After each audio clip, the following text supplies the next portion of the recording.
Welcome to our session titled 7 Habits Every Azure Admin Must Have. Before going through the agenda and introducing ourselves, Carol and myself want to thank everyone from the Azure user group for giving us the opportunity to deliver this talk. On the agenda today, first we will briefly talk about responsibilities that the new Azure or Cloud Administrator role entails. A new IT role you now see popping up in a lot of within a lot of companies. Then we will talk about the 7 habits every one of those Azure admins, in our opinion, should have. Between those habits, we also show some demos. At the end of the session, we will also go through some key takeaways to focus on the things you should really remember about this session. And then completely at the end, I think we probably will still have some time for a Q&A. We will love to answer all of your questions. So, short introduction. My name is Wim Matthijssen, and I work as a cloud architect at Synergix. In my job, I'm completely focused on Azure and the related Azure hybrid services. Next to that, I'm also a Microsoft certified trainer. So I also deliver all kinds of Azure trainings and workshops. Since the beginning of this year, I'm also a founding board member of a new Belgium user group, MC2MC, which stands for Microsoft Cloud and Client Management Community. It's a user group focusing not only on Azure, but also on the complete Microsoft 365 stack. Since last week, I'm also awarded by Microsoft as a Microsoft MVP in Azure. And like most IT professionals, I'm also on Twitter and LinkedIn. So if you ever want to reach out, ask a question about this session, or even just want to say hi, you can always contact me through my Twitter handle. My blog is also on the slide. So I blog a lot about my daily experiences with Azure and other Microsoft technologies. And then I will let Karel introduce himself. Thanks, Wim. So first of all, I also want to thank the Azure members for having us. I've been to a lot of Azure sessions myself, and it's an honor to be speaking and giving back some Azure knowledge from my part to this awesome community. It's too bad that the legendary Cloud Brew event in Mechelen has been cancelled this year, but hey, we are all in this together, and I hope to meet everyone in person again next year.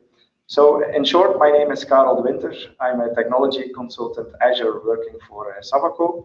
I'm also a Microsoft certified trainer and also a member of the Tech9 user group. So if you want to reach out to me, you can do so via Twitter or LinkedIn. You can find my socials here. Okay, thank you, Karel. So in this modern hybrid cloud computing world, where cloud is becoming more important for almost every business these days, for some, the role of the traditional IT on-premise administrator or IT admin, like they say, is going to transform in something else. It's kind of going to evolve to a cloud administrator, or in case of Azure, to an Azure administrator role. Still, for a lot of people, this sounds like they're going to lose their job, or their role is going to be less important. But in fact, it's more the case of how more things will change, how more they will stay the same. In their new role, they're still going to be responsible for building, managing, protecting, automating, and optimizing this new hybrid cloud environment. Just like they did before when they did everything on premises. And this because the cloud really doesn't run itself.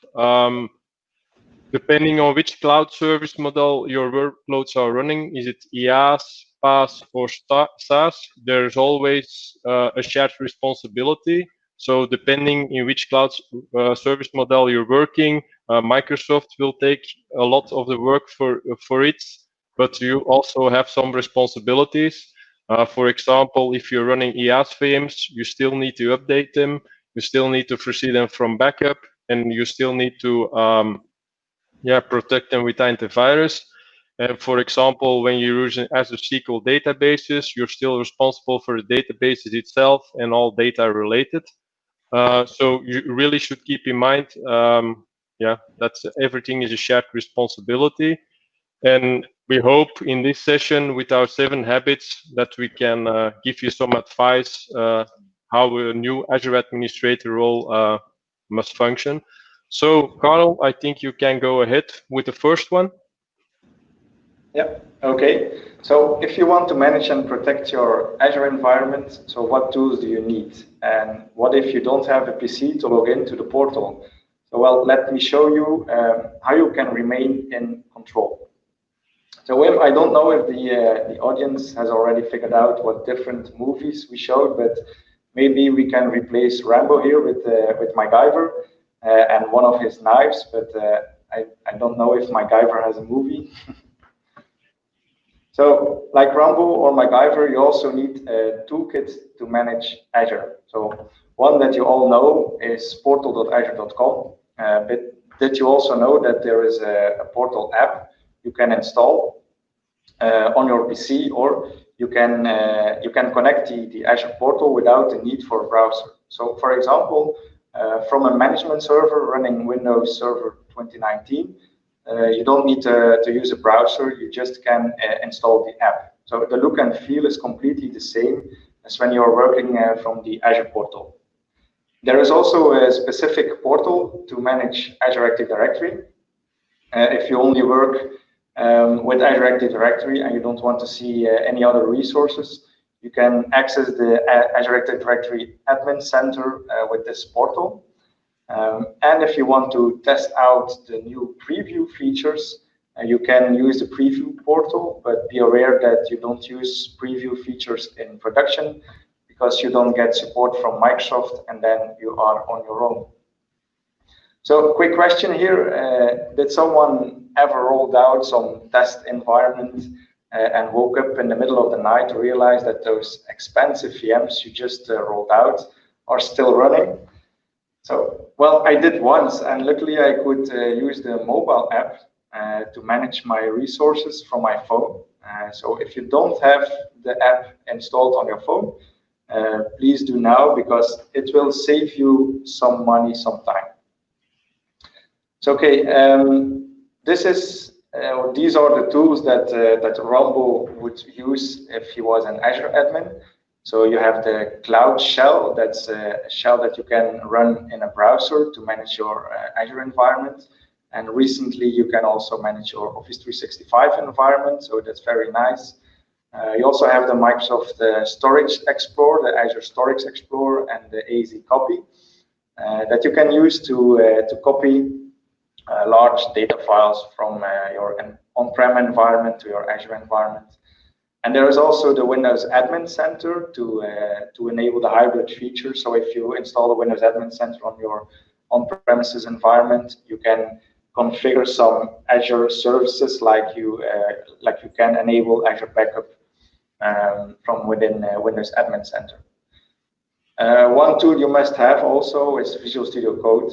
I find it myself very handy to write some ARM templates or do some coding in it. You have a lot of extensions you can use nowadays. And from within Visual Studio Code, you can also run PowerShell and other languages like that. Recently, the Windows Terminal went GA, so you also can install that from the Microsoft Store. And from within the Windows Terminal, you can use PowerShell on your local device, or you can even use Cloud Shell on your local device, or just a command prompt. It's also possible to enable the Linux Bash in it, and to do some configuration on your Linux environment. So for that, let me just show you the different portals. So here you can see that there is a specific AAD portal.azure.com. So within that, you can manage only the Azure Active Directory and you don't have access to the resources. If you go to preview.portal.azure.com, you can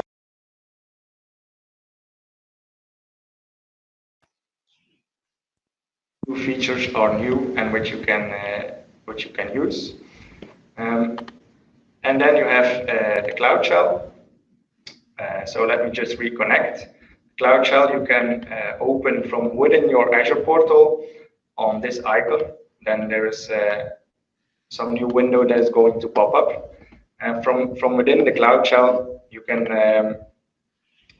manage your Azure environment. So you can also run PowerShell from that. You can see I've selected the PowerShell environment. What it does is it's running up an environment for you, so you have completely control over the environment. If you do there, you can see which files are in it. You can see from within the home directory, you can have the cloud drive. So you can go to the cloud drive and then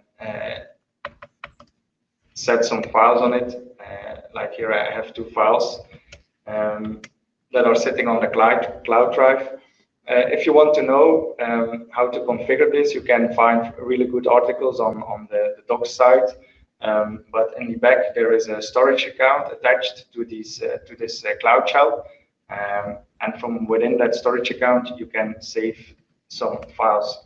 So if you do the command get cloud drive, you can see which file share name is being used.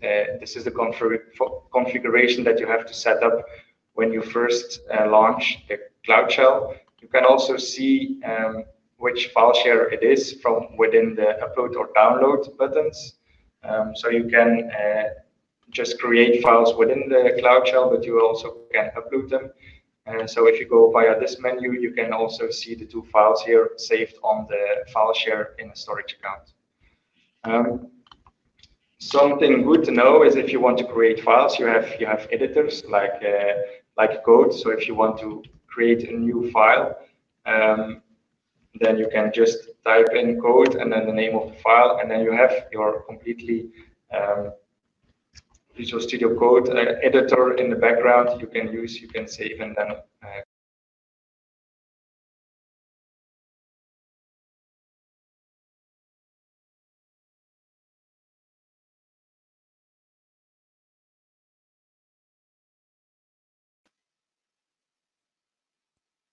you can also go to shell.azure.com from within a browser, so you don't have to be at the portal. You can just go to this URL, and then the Cloud Shell is going to load, like you saw in the portal.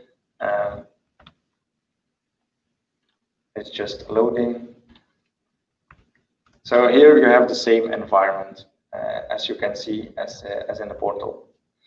One thing I wanted to show you is that you also can run Cloud Shell from within the Windows terminal. So if you go to the menu and then you select Azure Cloud Shell, you have the same environment like you have in the portal app. And you can also run PowerShell from there. So you see I am connected. If I go to my cloud drive, and you can see I have the same files, and I also get the same outputs from my PowerShell command.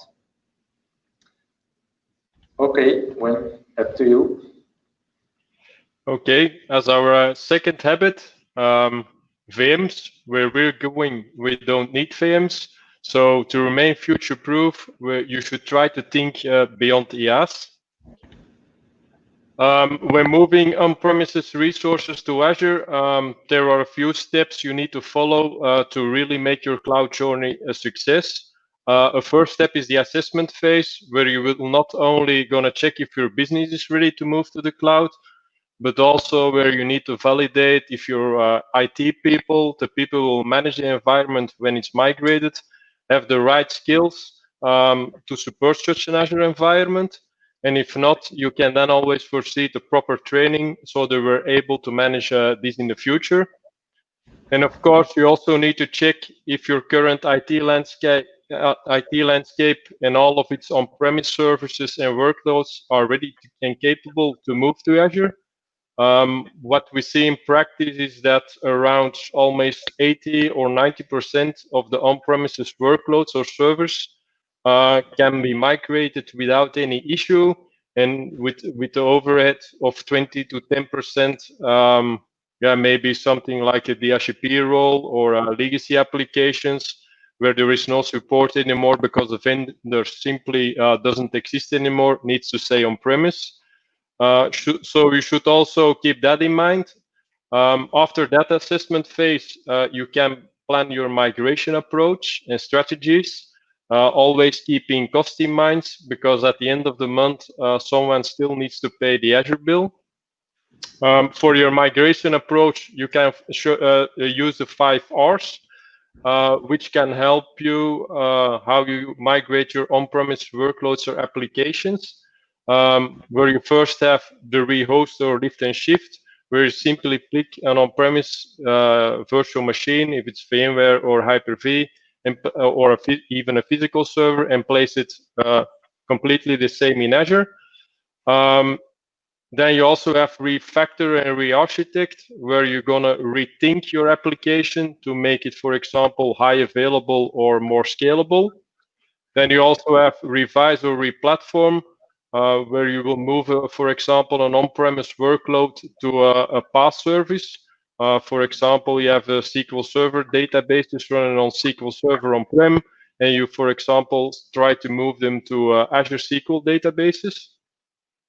And then you also have where the cloud native ones, where you're completely going to rebuild or renew your application. And then completely at the right, you have the SaaS option, where you're going to replace an existing on-premise workload with an application from a specific vendor. And always keep in mind that security and management is an important factor when you start migrating your workloads to the cloud. What do we see a lot when such migration strategies are planned? It really depends who initiates the move. If it's IT or business, mostly different types of one of the 5 R's is used. When IT mostly makes the initiative, and that's mostly in a timeline-driven migration, we see a lot of lift and shift migrations. When a trigger comes from the business itself, you see more that people start choosing the refactor, re-architect, or rebuild migration scenarios. So if your first approach is lift and shift, so it's a timely different and just want to start using Azure in the way you're used to on-prem with your VMware environment or Hyper-V environment, you can start with IaaS, but it should never be the end state, because I think now it's really the time to start modernizing. So try to implement a cloud or try to use a cloud optimized strategy, and start thinking beyond your VMs, more towards, for example, containers, instances, AKS, serverless, Azure Function, and Logic Apps. And if you're still not that confident about how you can do a migration, you can always ask guidance through the Azure Migration Program, or contact any migration partners.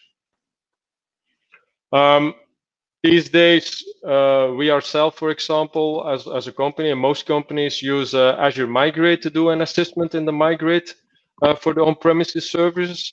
For who doesn't know, you can now also ask to be added to the limited preview of the agentless dependency analysis, which helps you to visualize dependencies between your different workloads before you start migrating them.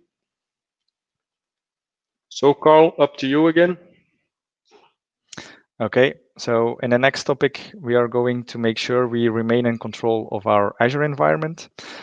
So based on a few questions we received from customers, we can demonstrate why governance and management is needed. So questions like how are we going to make sure who we know what created and when the resources were created? How do we make that the data and services are secure according to certain standards that a company must follow? And how do we know which department is responsible for certain services in Azure, and which Azure region do we choose to create our resources? So those are all questions that we can solve with a governance plan.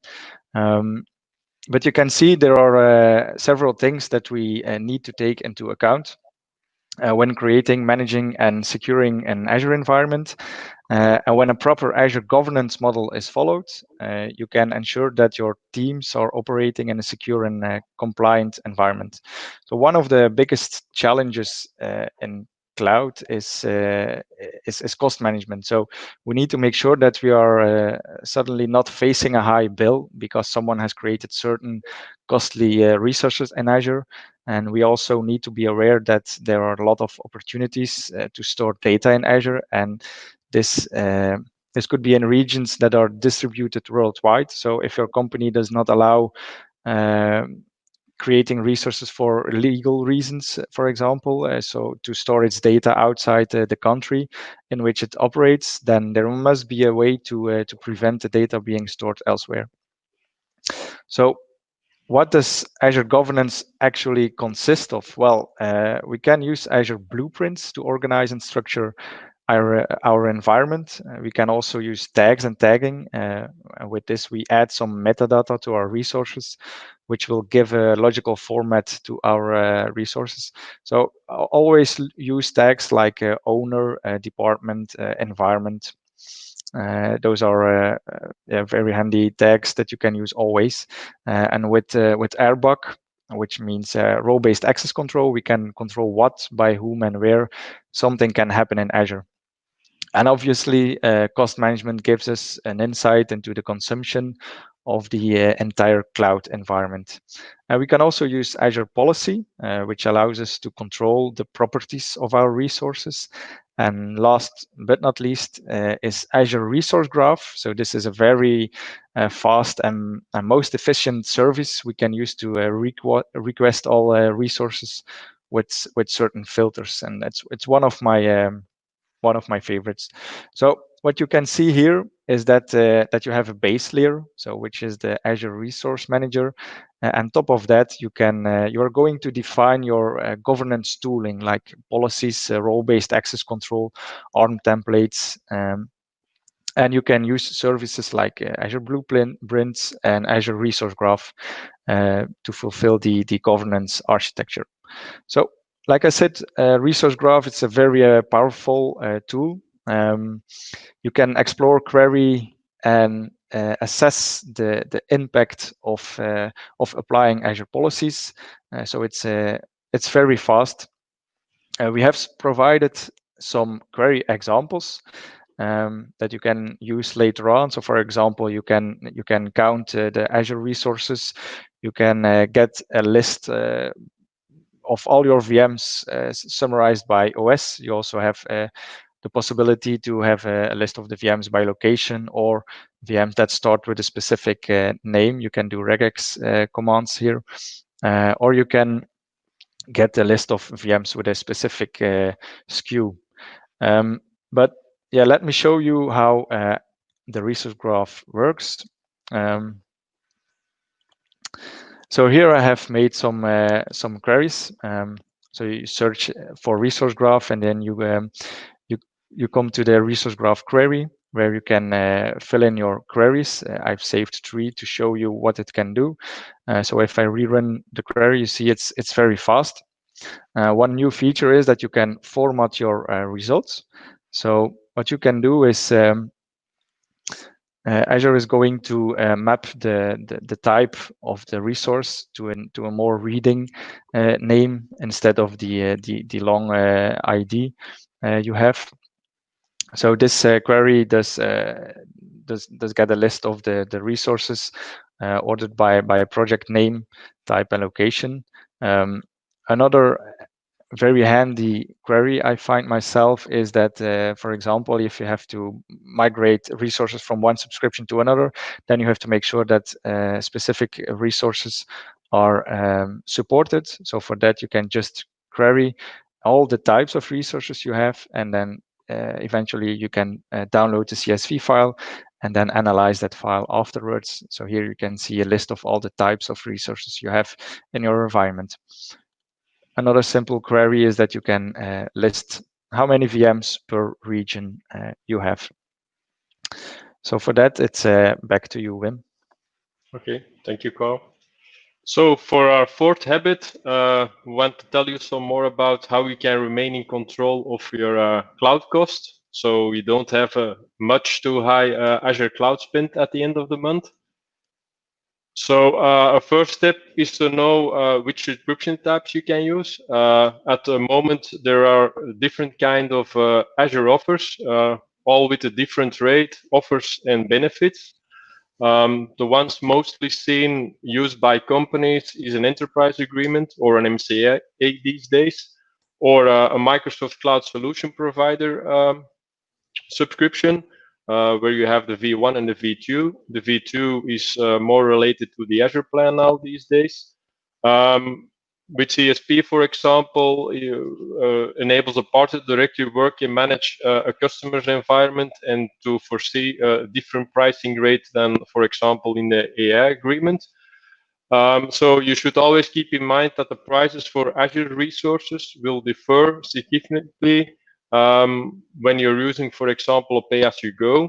So maybe if you start with Azure, we see a lot of companies using a pay-as-you-go, and then you need to migrate to an IA, or for example.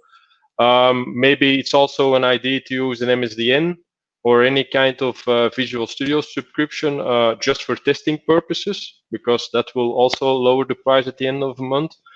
An important factor to always keep in mind is that switching between subscription, if it's from an EA to a CSP or from a pay-as-you-go to a CSP or whatever subscription you're switching between, depending on the source and the destination type of the subscription, it can just be a backend Azure billing change without any downtime of any resource.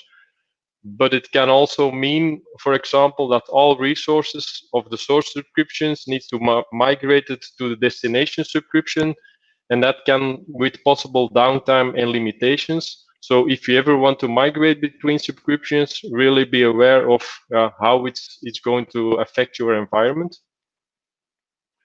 So another good way, for example, to lower your IaaS cost then is by using reserved instances, where you make a reservation of your resources and capacity for either 1 or 3 years.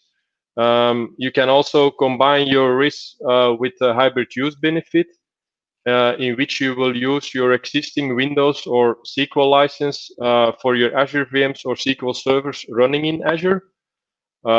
I think a combination of both, if you're combining reserved instances with hybrid use benefit, it can save you up to almost 82% of your normal bill.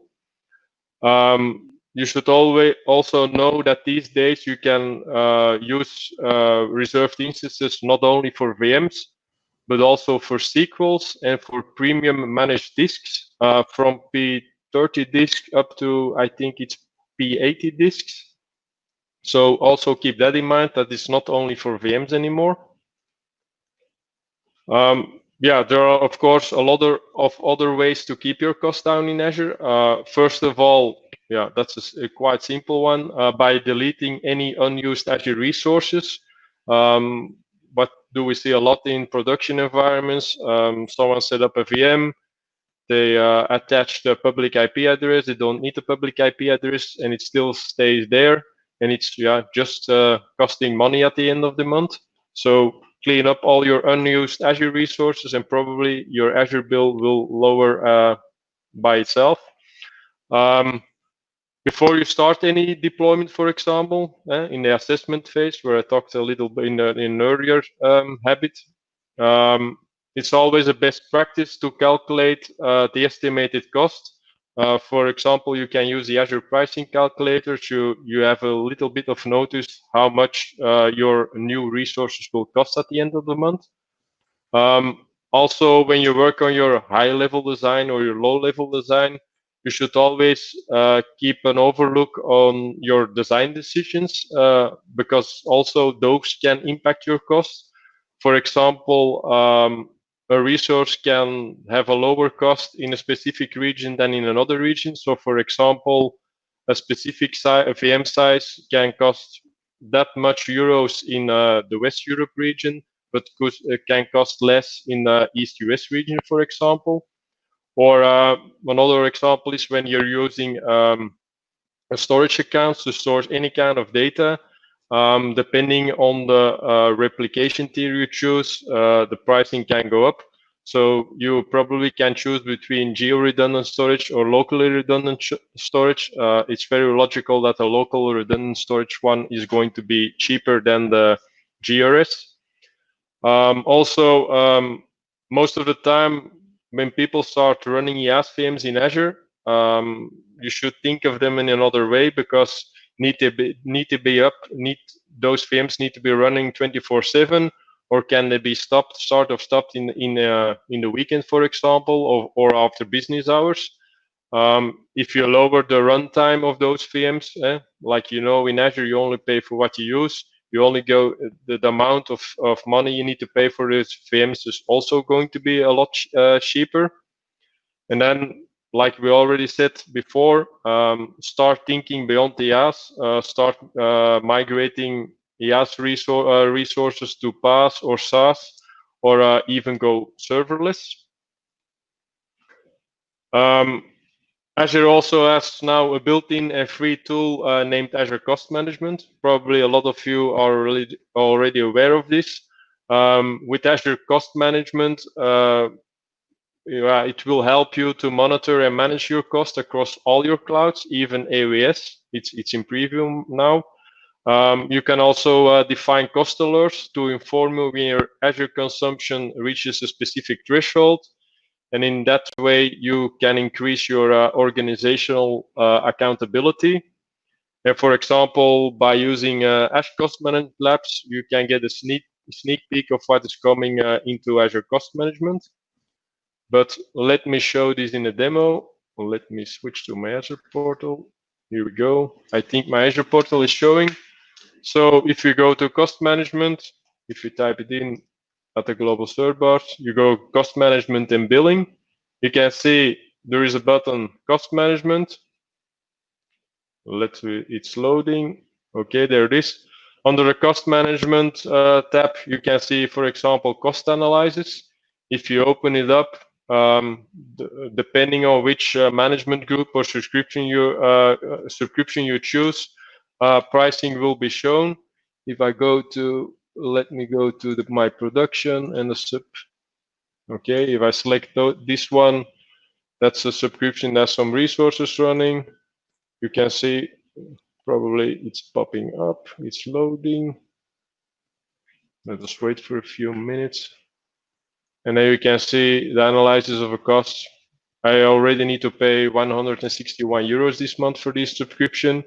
You can also get an overview of which resources are using which amount, are spending which amount of money. You can also create a budget, for example. I already created one in advance. I created for a specific resource group. I limited that one to 200 euros, like you can see over here. When those 200 euros are reached, there's automatically sent an email to my email address that I know that specific resource group is spending too much money. A nice one to use is also Azure Advisor recommendations. So Azure Advisor is another free tool you can use. And in one of the recommendation blades, in one of the dashboards, is integrated with cost management. So if you click on it, it will give you, for example, advice about resources that are unused in your environment. Like you can see, it's now the case for public IP addresses. If I delete those ones, it will lessen my Azure bill at the end of the month with 76 euros. You can also go to the Azure Advisor. If I go to Azure Advisor, let me open it. It's over here. You can see the cost is over here. The other dashboards are also integrated. If you go to the configuration, for example, most of the time what we see a lot in production environments, that servers are being migrated from VMware or Hyper-V on our one-to-one. So the specific amount of CPU and memory is also added to the Azure VM. So most of the time they are oversized. If you go to the rules, for example, for my subscription one, you can change the CPU utilization from 5 to 20. So if a specific VM doesn't use 20% of its resources, its CPU, you will be notified, and then you probably can identify that VM as oversized, and you can choose another lower VM size, but at the end of the month will also cost you less.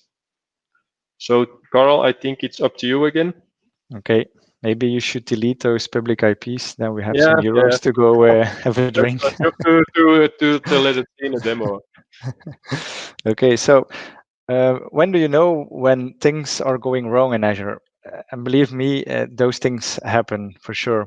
So Azure Service Health is a personalized view that you can use to see the health of your Azure services, and it's also a free service that you can that the service can notify you if issues that are impacting your Azure environment are going wrong, and it's also it's also looking at the health of the Azure resources that you are using. It does not only at the global scale, but also for your resources itself.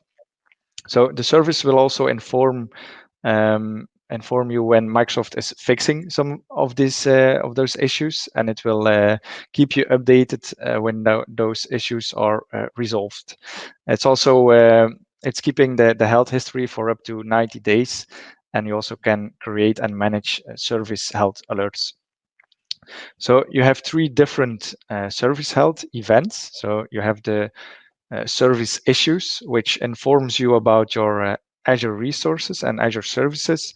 You can see also when you have planned maintenance or upcoming maintenance for your VMs. And it will give you also health advisories to inform you when certain Azure features are deprecated or if you exceeded, for example, a usage quota. So those are the services that require your attention. So good to know is that Service Health integrates with Azure Monitor to alert you, and that can be via email or text messages, or even via a webhook notification. So Azure Advisor, also mentioned by Wim, is also a free service and will provide you with personalized recommendations and best practices for your various Azure subscriptions and resources. So if you have different subscriptions like Wim showed you, it's an advisory for all those subscriptions. So those recommendations can be customized so that only recommendations are shown for the subscriptions and resource groups that are most important to you. And it can also show recommendations from different types of resources, such as virtual machines, application gateways, app services, SQL services. And it delivers those recommendations by analyzing the underlying data via the various Azure Monitor services, and it's providing the recommendations based on that service. So, like Wim said, Advisor is your personalized cloud consultant, and it's also a free one. So you have definitely have to take a look at that. And if you go to the Advisor dashboard, Wim also showed us the cost dashboard, but there are 5 different dashboards. So the first one is high availability, and that will guarantee you that your business critical applications keep running. The security dashboard, for that, it checks the Azure Security Center and makes, based on that, security recommendations. For example, the example that Wim showed is that the VMs that are using public IPs or public IPs that are not associated, then those recommendations are giving to you. There is also a performance recommendation, and that's used to increase the speed of your workloads or applications. A new one is the operational excellence, which resides on the cloud adoption framework. It helps you to create Azure Service Health alerts and follows the best practices for example, for using Azure Policy. But in general, it gives you a good advice to optimize your cloud operations.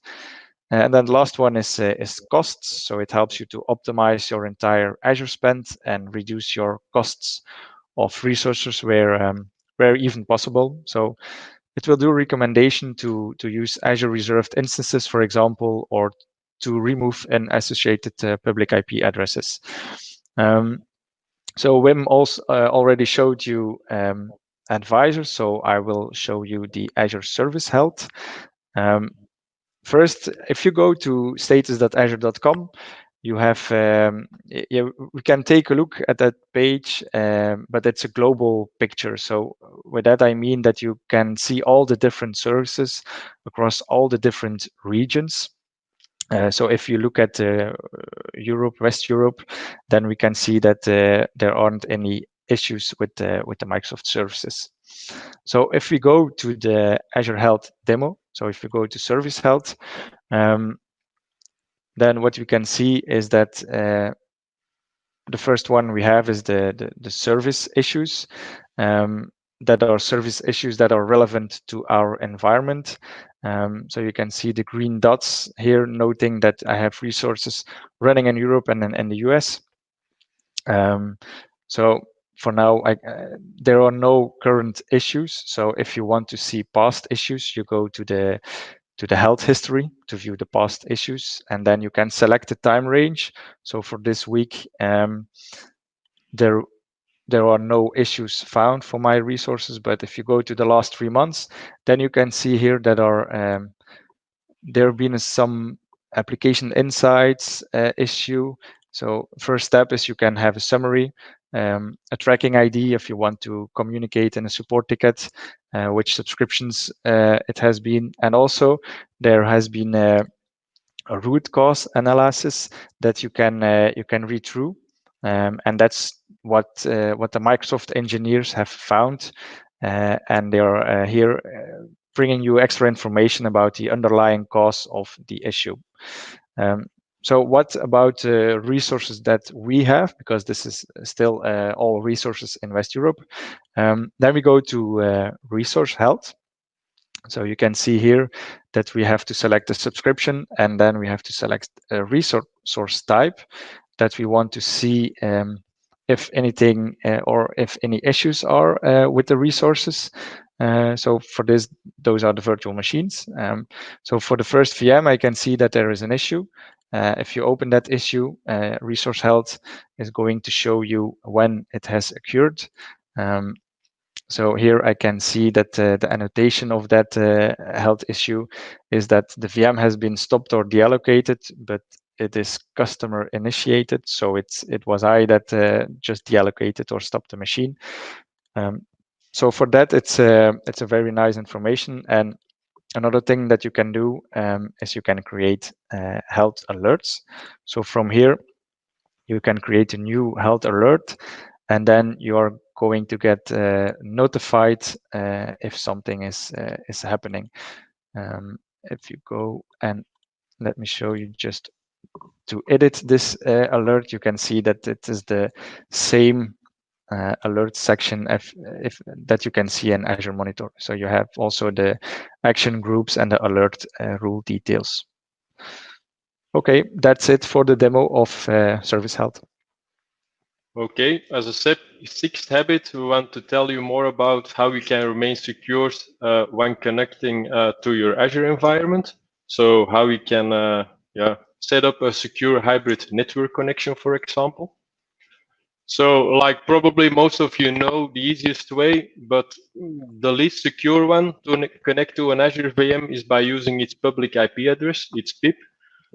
In this way, you can simply connect to the VM through REP or SSH when it's a Linux VM. And the kind of way of connection to your IaaS VM is good for studying purposes, or when you need to do a quick test, but you should never, really mark my words, never use it in a production environment to manage your VMs. Because by using this way to connect to your VMs, one or more of those management ports will be widely opened on the internet. And in this way, your VM can easily be be attacked with, for example, a brute force attack or through ports.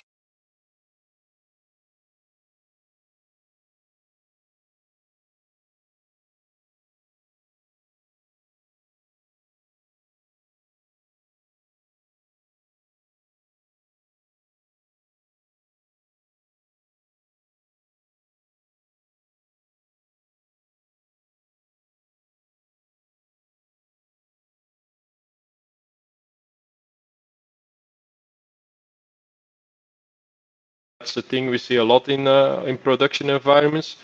In that way, you can jump to that specific VM.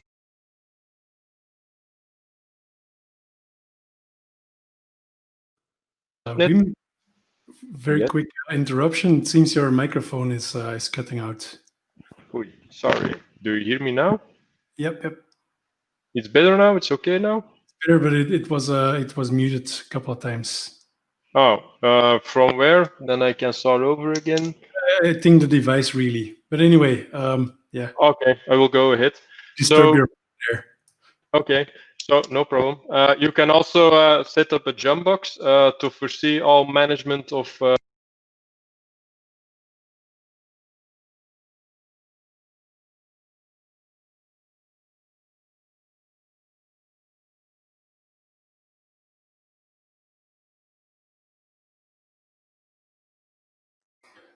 Phone seems to be gone again. Gone again? Wait, sorry. I will see what I can do. Now my screen is hanging also. Wait a moment. Still gone? Now we can hear you. Okay.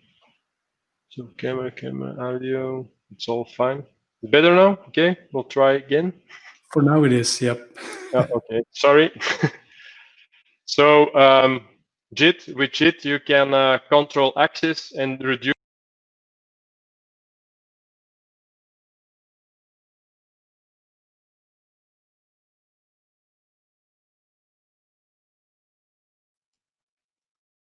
access to a VM.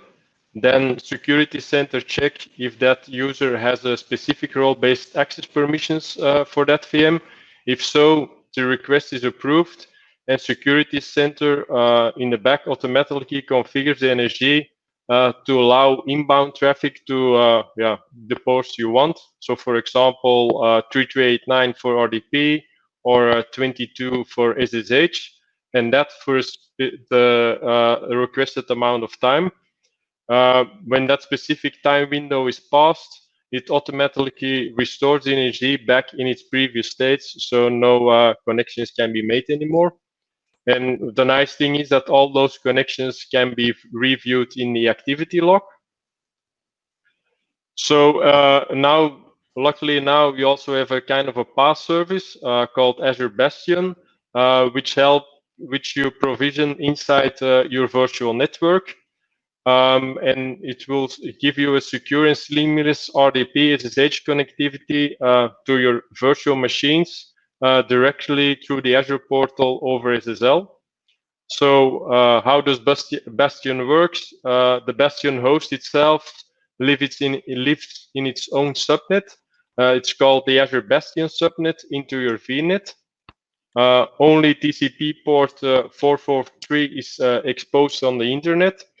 And through your Bastion host, you connect with RDP 3389 or SSH 22 on the private IP address of your VMs. And by working like this, no VM itself needs any public IP anymore to do for any kind of management purposes. The thing you should keep in mind with Azure Bastion, that these days you still need to deploy a Bastion host in every VNet where you want to manage any VM. So if you have different VNets, you need to add a Bastion host to every one of those VNets. And this because VNet peering is not yet supported. You should also keep in mind that a Bastion host costs around 130 euros each month. So if you need to deploy a lot of them, your cloud spend can go really up. but it's a nice feature to securely manage your VMs. So let me show a short demo. So I have a lot of VMs running over here. For example, I have the Aron one. Let me see. This is a Linux one. If I want to connect, I already set an Azure Bastion host in this specific VNet, so I can connect to this Linux VM through Bastion. If you just click on connect, select Bastion at the bottom. You should type in the username. Let me type in that. And then, yeah, I'm not that Linux way, so I'm not using the SSH private key, so I'm just going to use the password. Let me type in my super secret password. And then if you click on connect, a new tab is opening, and you will be connected to your VM. There it is. Like you can see, it's a Linux one. If I do it with a Windows VM, I also will show it with a Windows VM. Let me close this one. I have my demo VM SAM over here. Like you can see, it's a Windows VM. Once again, just click on connect, click on Bastion. The trick is you can also combine Bastion with just-in-time VM access, for example. The only thing is the request access button is still missing. So you need to go to the RAP access tab to request access. And then from there on, you can open the Bastion one again and connect to it. I will type in my username once again. Let me see. Okay, type in password. Then just click connect. Another tab is opening. And there is my Windows VM. And you can do whatever you want. You can also copy text. There is no, until now, you can't copy files between your desktop and this session, but you can copy text. And you can also open full screen. It seems I have a problem with my Linux VM, but yeah, you see the ID. If you go to your Bastions, for example, if you go to your Bastion host, the nice thing is, let me open this one. If you're an administrator, you can follow all sessions. So all sessions will be listed over here. The nice thing is, as an administrator, you can also kill those specific sessions. So it's a way to keep control. And everything is also, you can also set up logs and whatever you want. So you can keep track of who's accessing a VM and when. Let me go back to talk about the last habit. Maybe we can just answer a quick question, Wim. Yeah. So there was a question, how good is Azure Advisor at finding cost savings for PaaS services like Cosmos DB or App Service Plan? I don't know for you, Wim, but I don't have many experience with Azure Cosmos DB. But I know that Azure Advisor can look at the last 30 days. And it recommends reserved capacity to optimize your costs. So I know it works well with the Azure SQL databases, but I have a few customers who runs MySQL databases and also give some advice about those, but not really using any Cosmos DB databases in any production environment. So probably it will pop up over there also. It will give you advice about cost advice about all your Azure resources. So if it's capable of running in Azure, it should be working. Also, the recommendation should pop up normally if you're overspending. Okay, go ahead. Yeah. So if we're at our last habit for today, so the one we want to tell you about how to remain up to date and become a true Jedi Cloud Master. So first of all, there are some tools and web pages you can be informed by Microsoft itself. Those online resources like the Azure Updates page. which can inform you about Azure product updates and future roadmaps. And also the Azure status page, which Karel already showed you in a previous demo with Azure Service Health. So you can use those ones. But next to the Microsoft resources you can use, you can also be informed by a lot of community resources. For example, you have the Azure heat map, which can help you to keep informed about Azure changes, any news and updates.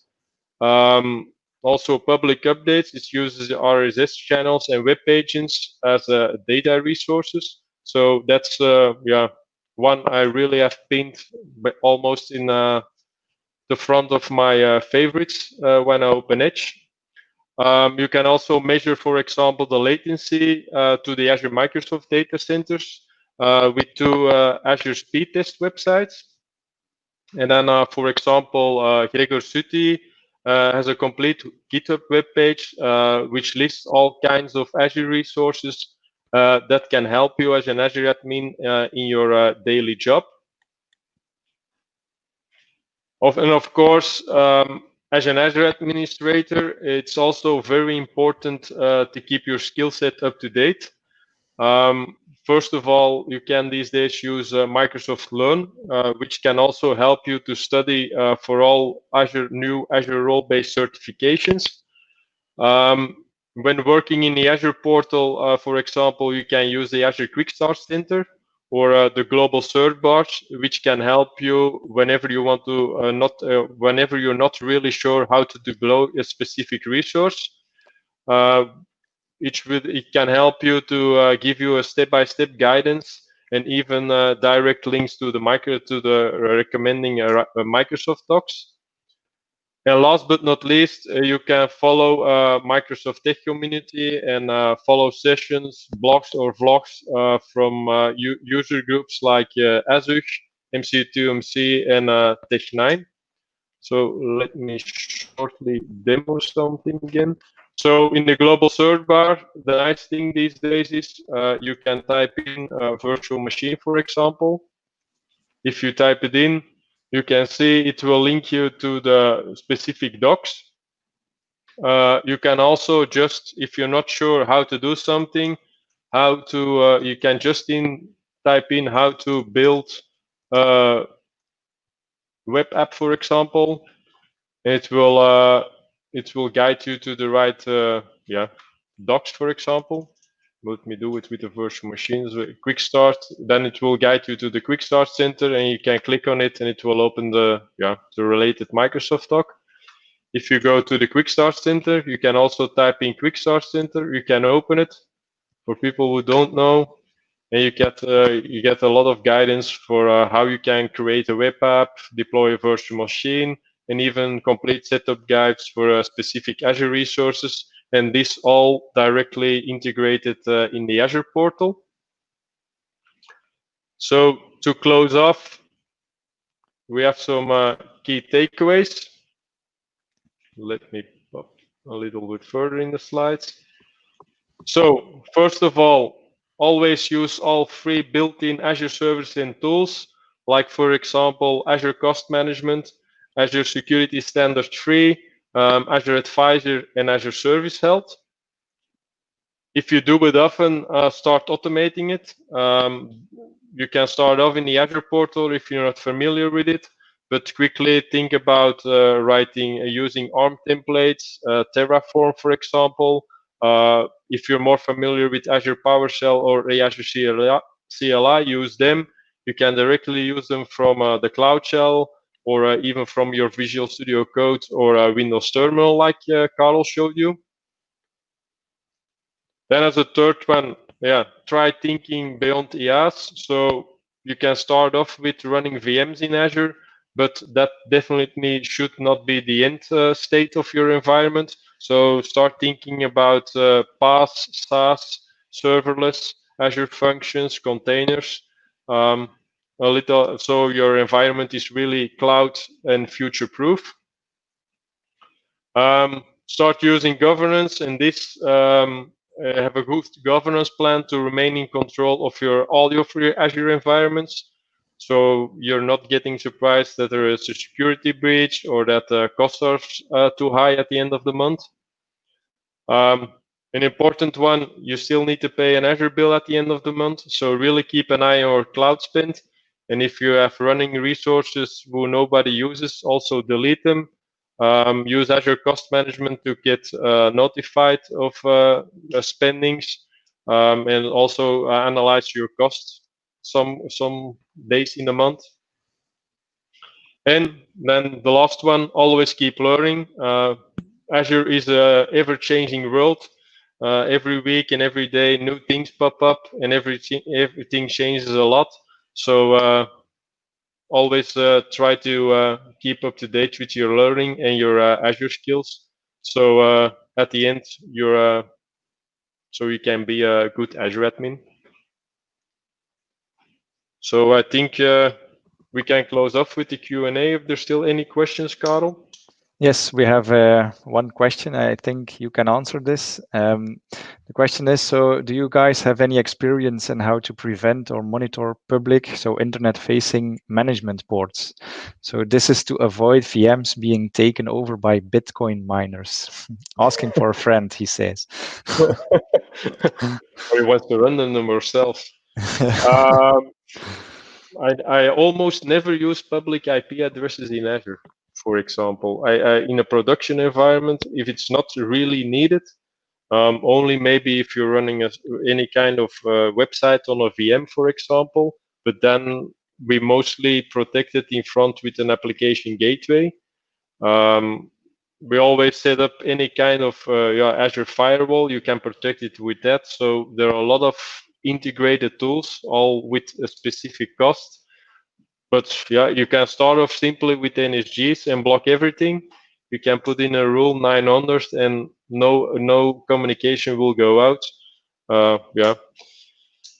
Yeah, you can also use Azure Bastion for that. Yeah. So block all public IPs on VMs. Do not open management ports at all. Simply use SSL to use RDP. That's the trick. Only keep in mind that it costs a certain price at the end of the month. So let us hope that within this, in the near future, Azure Bastion can be integrated with VNet peering. So you only need to deploy one for your complete Azure environment, or Azure environments, or more subscriptions. Yeah. Okay. So I hope that answers that question. Or still some other? Looking at the chat right now, people, if you have any questions, we have a 15 seconds delay between you asking the question and us answering the question. So I'll just ramble and say thank you to both Wim and Karel for presenting today. If you have questions, type fast so we can answer them live. And if not, there's always Twitter and other places where you can reach out. There it is. Yeah, you can always contact us through our Twitter handles and ask any questions you want about this session or any of the topics mentioned.